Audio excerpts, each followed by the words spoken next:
So as I said, we are talking about general to specific texts. They move from broad statements to narrower ones, but they widen out again in the final sentence. They're common to graduate student writing. They're simple, and they can serve as introductions to longer pieces of writing. They can be used for answering essays or assignments, and they can serve as a background to an analysis or discussion. They usually begin with a short or extended definition, a contrastive or comparative definition, a generalization or purposive statement, or a statement of fact. And our illustration is the funnel. Just like the funnel that starts out wide and then goes narrow, your statement, your text starts with a broad sentence. You support it with details, and in the end, you provide a broader statement, a broad statement. It broadens out again in the last sentence. And general to specific text could begin with general statements, which are general statements of fact. They could be statements about a topic that are usually but not necessarily always true. However, they must be followed by detailed support. An example is the science of artificial intelligence is vastly improving. That's the first sentence. It's broad. It's followed by two details. Computer programmers are now able to create automatons that respond to humans in a variety of ways. That's a detail to the first sentence. Another detail to the first sentence is new algorithms are being developed to deal with specific problems once thought to be solvable only by humans. And then this general to specific text broadens out again in the final sentence. Over the years, new techniques for producing artificial intelligence are being developed. So that's the shape. It's like a funnel, and then in the end, it broadens out again. Here is an example of a general to specific text that uses contrast. Although Chinese has the greatest number of speakers, English is the most widely distributed language in the world today. Okay, that's the general statement in the form of a contrastive statement. Now, it will be followed by a detail. This position derives from English being widely taught as a second language in schools and widely used in international communication. And then it broadens out again in the end. English is also the second language of many people in the world. As I said, general to specific texts could start with definitions. Definitions contain glosses that give information about the term. They are placed like a parenthesis in a sentence. They are signaled by such words as known as, called, or defined as. Definitions could also be sentence definitions. They're short. They sound like definitions from a dictionary. However, they could also be in the form of extended definitions, which are longer and more detailed than dictionary definitions. Here is an example of a general to specific text that contains definition as a general statement. English is a language that belongs to the West Germanic subgroup of the Indo-European language family. It began its history as a distinct tongue in England around 500 AD. Okay, let me provide other examples. Number one, in recent years, linguists have called attention to the possible disappearance of the world's languages. That's the general statement. It's followed by a detail. Estimates range from 50 to 90% of all languages will no longer be spoken in the next 30 years. That's a detail. Now it broadens out in the end. This bodes ill for language diversity and for the science of linguistics. Another example, the phrase language death sounds as stark and final as any other in which that word makes its unwelcome appearance, and it has similar implications and resonances. To say that a language is dead is like saying that a person is dead. It could be no other way. for languages have no existence without people. So you have here a first sentence, which is a general statement. It's followed by a personal comment as a detail. You have actually two of them. And then in the end, it broadens out a little bit. Okay, that's David Crystal's writing. David Crystal is a linguist who's also a prolific writer. Number 3, qualitative research is about immersing oneself in a scene and trying to make sense of it, whether at a company meeting, in a community festival, or during an interview. So this is the general statement. It's followed by a detail as to what happens. Qualitative researchers purposefully examine and make note of small cues in order to decide how to behave, as well as to make sense of the context and build larger knowledge claims about a culture. Notice here you don't have a sentence that broadens out. So it's only optional. It's meant to make your writing more elegant. For number 4, we have an old piece of writing. Many countries of the world have achieved or are in the process of achieving many of the Millennium Development Goals and education for all targets set for the world in 2000 and due to be achieved by 2015. That's a general sentence. And then followed by a lot of details. This is the good glass half full picture. But many of these achievements have been the result of increases in nationally aggregated averages, which have masked what are often sharply increased disparities within nations by gender, ability, location, socioeconomic status, ethnic linguistic status. Thus, the world is becoming both less inclusive with the marginalized and disempowered becoming more so, and less sustainable, as many demographic, social, economic, and environmental trends appear to be going in the wrong direction. It is therefore essential to address the reasons for these trends and examine what can be done to fill the glass. Notice the last sentence is a broad sentence, and it's also a sentence that prepares the reader to read the other parts of the essay by telling the reader what needs to be done. So by saying, it is therefore essential to address the reasons, the author is signaling to the reader that that is what he or she is going to do. So that's what you could do in your writing. Here is another example. Number 5 is another example of a general to specific text where the last sentence prepares the reader for what will be found in the later parts of the essay. One feature of human as well as animals' behavior is that much of it is synchronized. That's a general statement. It's followed by a detail. Military folk march together, people sing in choirs and love to dance with others, all the time keeping in sync with each other and in ways that facilitate social cohesion. I have always been fascinated by such processes, and especially how it is enacted in and prescribed for talk. In this opening chapter, I indulge the reader in how communication accommodation theory was born, how it developed, and what follows this volume. So notice the general to specific text starts out with a general statement.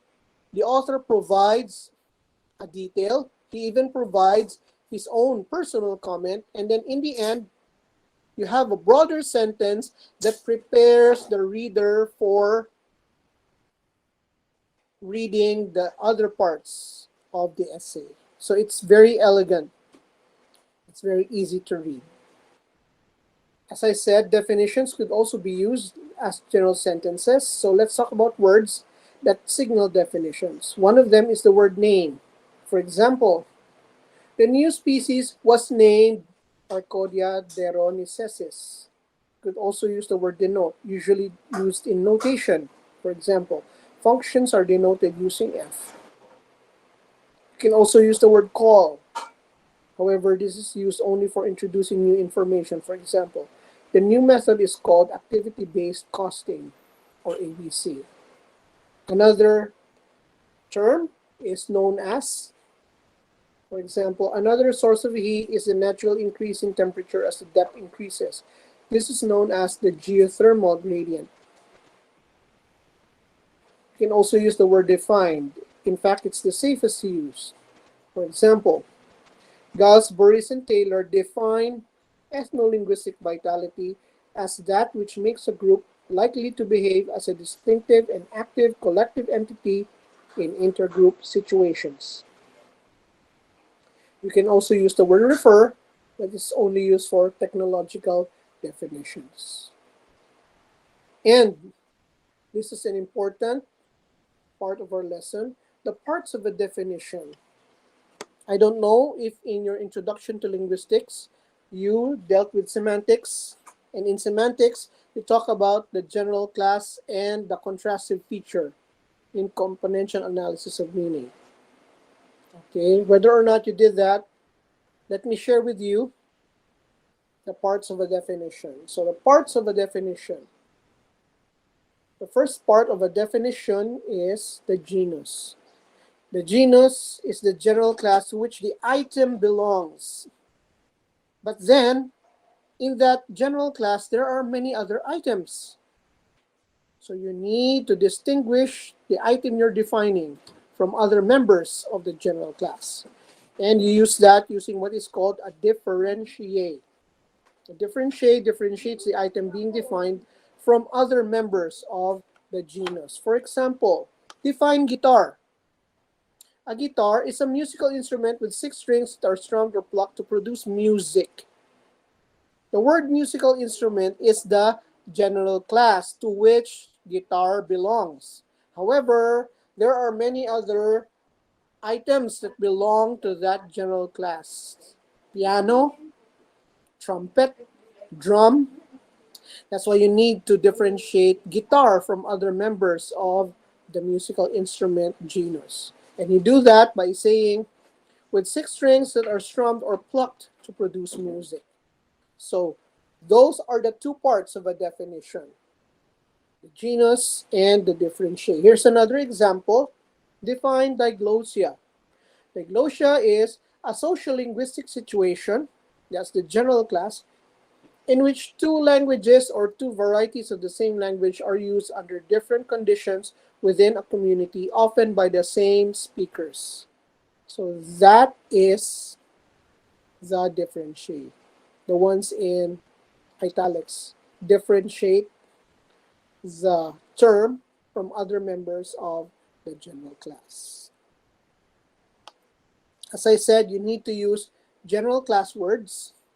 And here are examples: method, process, technique, characteristic, device, system, material, concept, idea, approach, theory, proposition, branch of science, condition, tool or instrument, belief, or situation.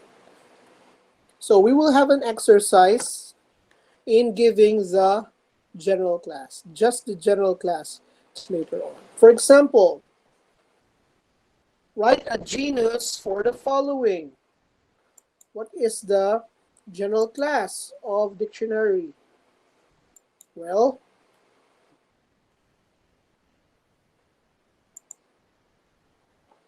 dictionary is a book. That's the general class to which it belongs. Ellipse is a shape. Cancer, what's the general class of cancer? It's a disease. Biology is a branch of science. Wind vane is a weather instrument. But there are other members of the weather instrument class. Diamond is a stone Type of stone, a gem, yes. You could also say it's a mineral, okay? It could be a mineral, a stone, a gem. School is an institution. And Coke is a beverage. That's nice. Beverage. Or you could say soft drink.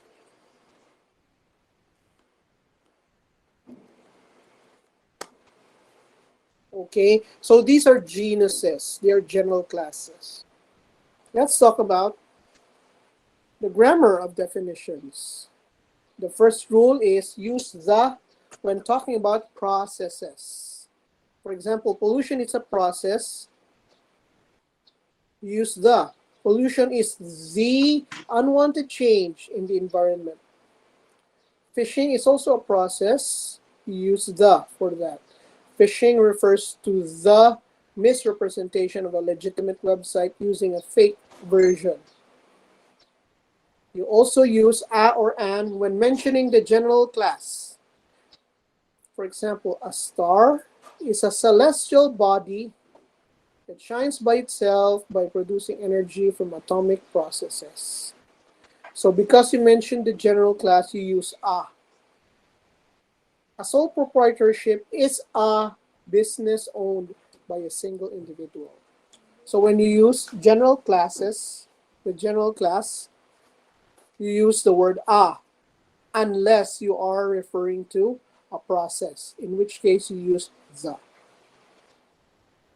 Also, remove relative clauses that are composed of the relative pronoun and the verb to be. For example, a wharf is a structure that is along a waterfront providing a place for ships to load or unload passengers or cargo. You can replace that is along with the word along. A wharf is a structure along a waterfront providing a place for ships to load or unload passengers or cargo. You can also remove relative clauses that are composed of the relative pronoun and a passive verb. For example, a theater is a building that has been specifically designed for dramatic performances. You can replace that long string of words with the word specifically. A theater is a building specifically designed for dramatic performances. Notice that your writing has become concise and it's more crisp. Just as you like crispy food, you don't like soggy food. You also like crisp writing. Actually, when I read and check students' essays, if I see that it's verbose, I tend to get bored and I tend to give less points. Okay, but when I see that the writing is crisp, I like crisp things. So I'm more encouraged to read. It makes me happier, which makes me tend to give a lot more grades, a lot more points. I'm sure that's what will happen to you when you become in-service teachers. Okay? You can also replace relative clauses that contain has or have with the word with. For example, a parliament is a government body which has the highest level of legislative authority in a country. You can replace that with a parliament is a government body with the highest level of legislative authority in a country. By the way, I'm not sure if word counters now are sensitive such that they do not count short words like the or with. They don't count or I'm not sure if they're that sensitive now.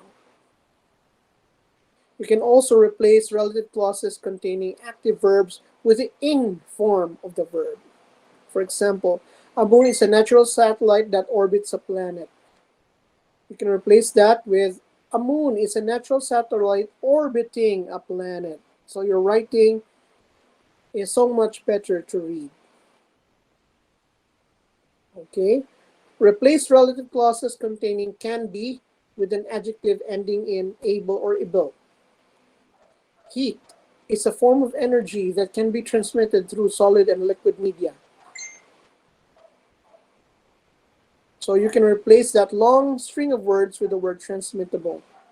Heat is a form of energy transmittable through solid and liquid media. So your writing is now more concise. Lastly, if you are defining a word in reference to a specific field, you need to mention that field. So add a clause that will indicate the scope of the definition when writing to a more general audience. For example, the word enamel could have many meanings, like in painting. Okay, but we're talking about dentistry. So we say, in dentistry, enamel is a hard, white, inorganic material on the crown of a tooth. Now, a fault could have many meanings, but we're talking about geology. So in geology, a fault is a fracture in the Earth's crust in which the rock on one side of the fracture moves in relation to the rock on the other side.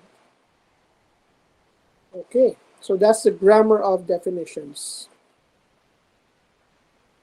So you have an exercise on writing definitions. Now here is a topic that is a little bit difficult, or maybe quite difficult. Relative clauses preceded by a preposition. Common in academic writing is the use of a preposition followed by a relative clause. For example, a foundation is a base on which a structure can be built. In grammar, the beneficiary is the constituent for which an action is done. In computer science, a bus is a device through which data is passed. Okay, so we will have some exercises, and because this is, as I said, this is quite difficult, don't be too bothered if you don't get it right. For each item, write the appropriate preposition on the blank. Choose the preposition from the listed options below. The choices are during, with, about, from, to, in. For number 1, a thermometer is an instrument blank which temperature can be measured. What do you think? Okay, as I said, this is quite difficult. An instrument, a thermometer is an instrument with which temperature can be measured. Temperature can be measured with a thermometer. So in order for you to check the right preposition, you try to rearrange. Okay. Number 2, photosynthesis is a process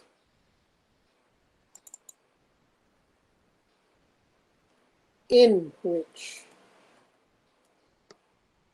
Okay. Now, those of you who wrote during, you're probably thinking of photosynthesis as an event.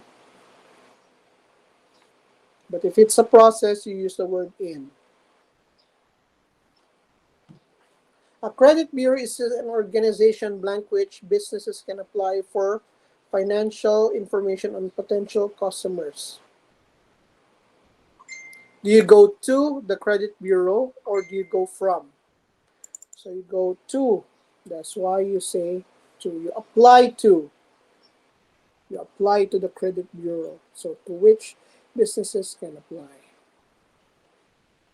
And for number 4, an anhydride is a compound blank which the elements of water have been removed. So you remove the elements of water from that compound, so you use from. Now, for number 5, we are talking about an event, so we use during. An eclipse is a celestial event during which one body, such as a star, is covered by another, such as a planet.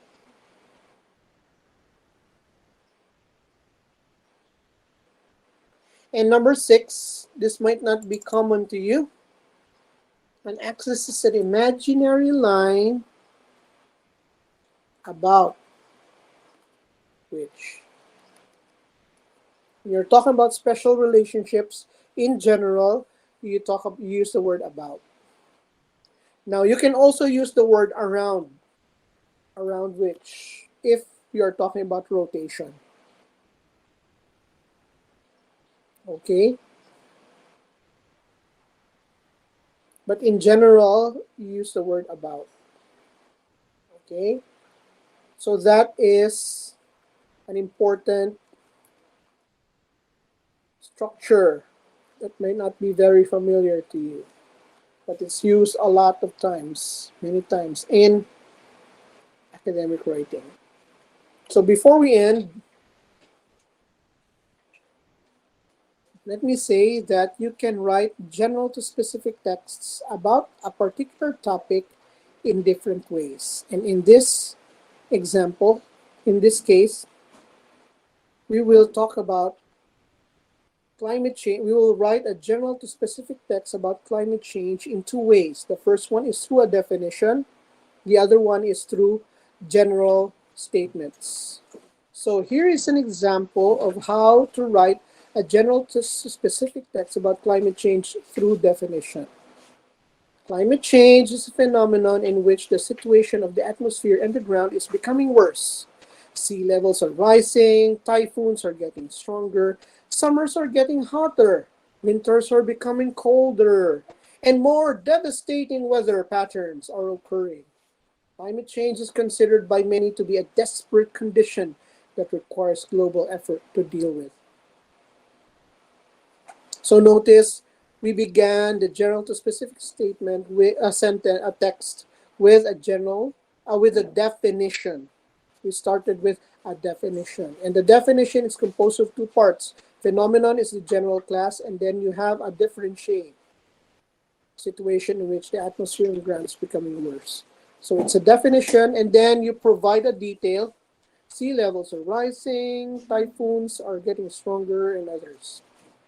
And then in the end, you have a statement that broadens out again. Climate change is considered by many to be a desperate condition that requires global effort to deal with. So that's an example of writing a general to specific text about climate change through definition. You can also write a general to specific text about climate change through general statements.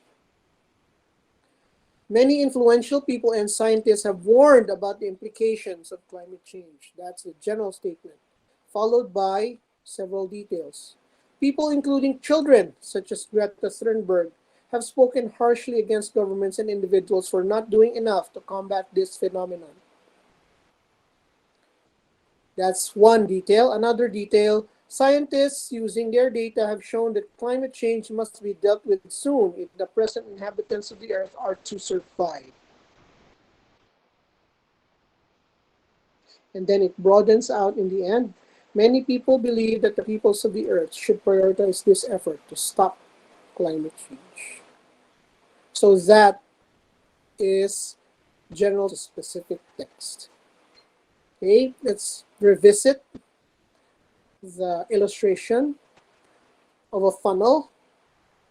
Just like a funnel which is broad at the start, you also have a broad statement, and just like a funnel that goes narrower and narrower, you provide details. And then in the end, you can provide a broader statement that is like a restatement of the first sentence.